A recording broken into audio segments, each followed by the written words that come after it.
On Monday, the president welcomed King Abdullah II of Jordan to the White House. In doing so, Biden thanked the king for what he called his vital leadership in a tough neighborhood.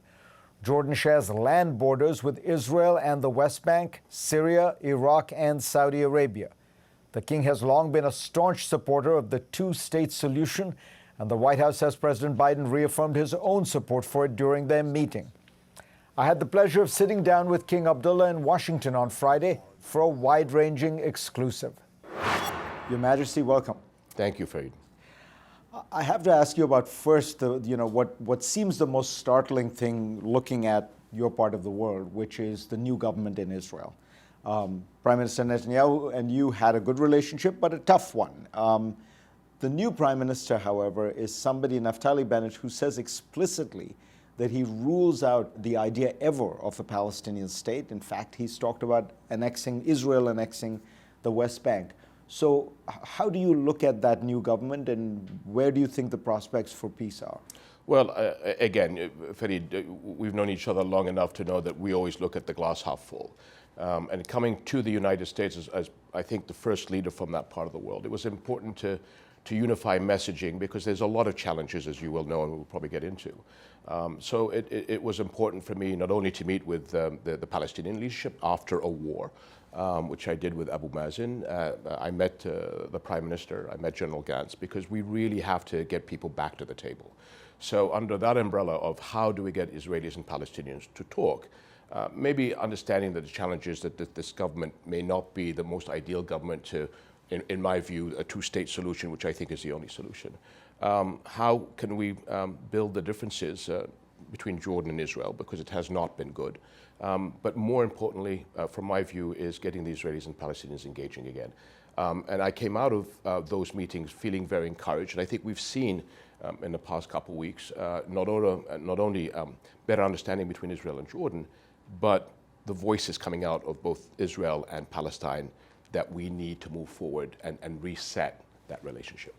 Do you think that the Israelis can maintain the situation as it is, which is you have all these Palestinians in the West Bank and Gaza. Israel has suzerainty over them, but they don't have political rights. Israel seems to feel, look, we're doing fine. We've become an extraordinary technological regional power, maybe even global power. We're economically thriving. The Arabs are making peace with us, even though we haven't moved on the Palestinian issue. Can't Israel just keep doing what it's doing? I think that's a very fragile facade. And I say that because, again, when we have wars, and we've seen, and there's a template there, I know what's going to happen over the 3 weeks and how there's loss of life and tragedy on all sides. This last war with Gaza, I thought was different. Since 1948, this is the first time I feel that a civil war happened in Israel. When you look at the villages and the towns, Arab Israelis and Israelis got into conflict. And I think that was a wake-up call for the people of Israel and the people of Palestine, that unless we move along, unless we give hope to the Palestinians, and again, part of the discussions that we've had with our Israeli counterparts is how do we invest in the livelihood of Palestinians? Because if they lose hope, and then, God forbid, another cycle, the next war is going to be even more damaging. Nobody ever loses in these conflicts, but this last one, there were no victors. And I think that internal dynamics that we saw inside of Israeli towns and cities is a bit of a wake-up call for all of us. Dori Gold, influential advisor to Prime Minister Netanyahu, recently said Jordan needs to start thinking of itself as the Palestinian state. In other words, there is a two-state solution. The Palestinian state is Jordan. I think the implication would be, of course, you have 60-70% Palestinians. You could absorb the Palestinians in the West Bank. This has been touted before, but here you have a fairly influential Israeli saying it. What's your reaction? Well, again, that type of rhetoric is nothing new. And basically, those people have agendas that they want to do at the expense of others. Jordan is Jordan. We have a mixed society from different ethnic and religious backgrounds. I would maybe contest the percentage and the figures that you had mentioned. But it is our country. The Palestinians don't want to be in Jordan. They want their lands, they want their football team, they want their flag to fly above their houses. And so that takes us into very dangerous rhetoric. So as you alluded to, if we do not talk about the two-state solution, then again, are we talking about a one-state solution? Is it going to be fair, transparent, and democratic? I think the one-state solution is far more challenging to those in Israel that push that theory than the two-state solution, which is the only way. What are you going to do? Are you going to push all the Palestinians out of their homes in the West Bank and just create instability on the other side? At the end of the day, Jordan gets a vote in this. And I think our red lines have been clearly identified. Your Majesty, what has it been like meeting with Joe Biden compared to his predecessor? This is a very different president from the one we had before. Well, I have fortunately had a very strong relationship with all presidents. And that is because my father taught me that you have to respect the office of the president, the head of state, and that's not just America. And my discussions have always been fruitful, done in mutual respect and understanding. President Biden I have known since I was a young man visiting the Congress with my father when he was a young senator. So this is an old friendship. And I was just so delighted to see him in the White House. And I don't know what images came out, but my colleagues that were with me could just see the chemistry there. And my son has known the president, and as Joe Biden was the vice president, my son used to go and visit him at his house and in his office. So it's a family friendship. Do you expect that you will get a different policy out of Biden than Trump? Well, we've lost a couple of years, and part of it has obviously been the pandemic. And so it's not the issue of a different policy, it's more of what are the plans that are out there.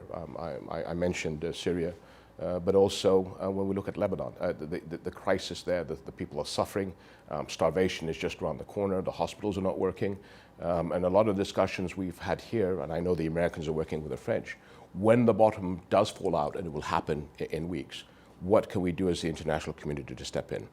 Knowing that whatever plans we come up with, we will fall short of our aims and we will let people down.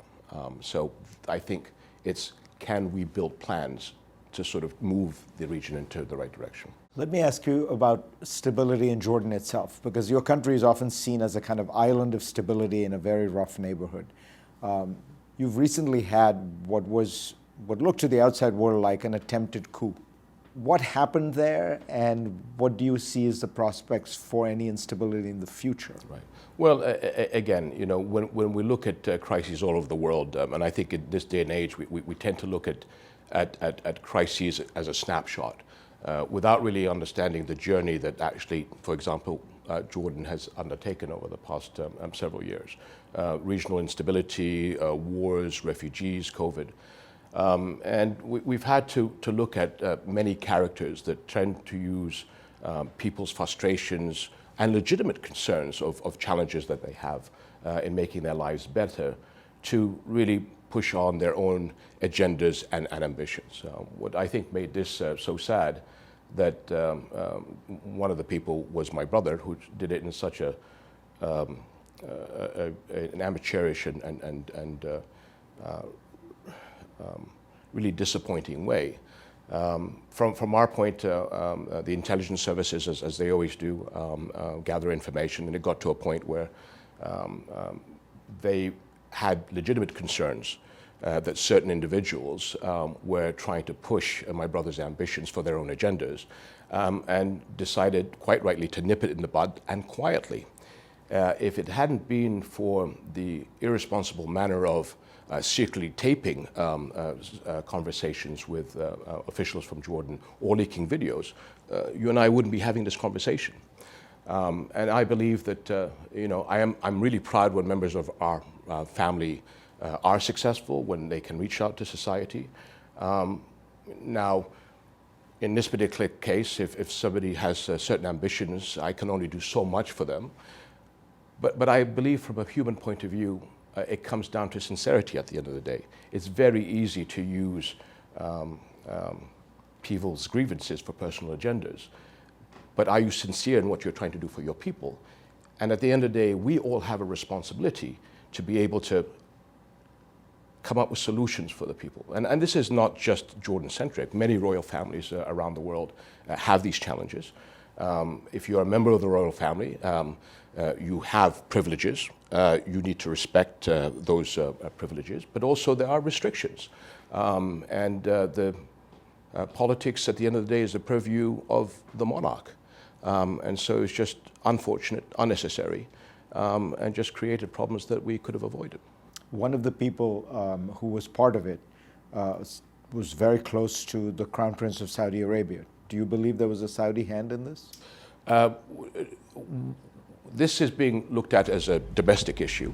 We all know that Bassem, who used to work in Jordan, is a senior advisor in Saudi Arabia. He holds a Saudi and American passport. We have witnessed external relations on this issue. But as I said, we're dealing with this as a domestic problem. And I think, again, knowing Jordan, finger pointing does not help at all. We have enough challenges in the region. We need to move forward. This has, I think, always been the Jordanian ethos to look to the future. And I think we're all about mitigating challenges and difficulties as opposed to adding to them. Let me ask you, this week, your great-grandfather was assassinated 70 years ago at the Temple Mount. Does it feel to you as though in those 70 years things just remain the same? Do you feel as though things have gotten better, particularly on the issue? I mean, he was assassinated by Palestinian gunmen.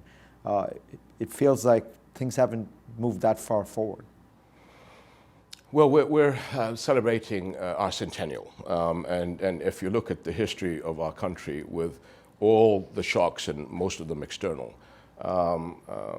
it's just amazing that Jordan is still Jordan, and that reflects, I believe, on the legacy of members of my family, but more important, I think, the steadfastness of the Jordanian people.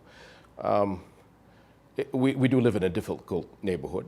You've got to sort of wake up every morning to look at the glass half full. These are challenges that I hope, you know, the way King Abdullah looked at regional politics of trying to bring people together is what my father inherited from him and what I had inherited from my father, and my son has inherited from me. So as difficult as the challenges are, I believe that we can come together. My great-grandfather, as you said, was killed on the steps of the mosque in Jerusalem. What we've all been about always is looking at Jerusalem as a city that brings Muslims, Christians, and Jews together. And it's just inconceivable for me why we would want anything else. And so my role, my son's role, will continue to be how do we make this a city of hope, a city of peace, and bringing people together. And hopefully that reflects to other policies as we deal with challenges around the Middle East. Your Majesty, it's always an honor and pleasure to talk to you. Thank you.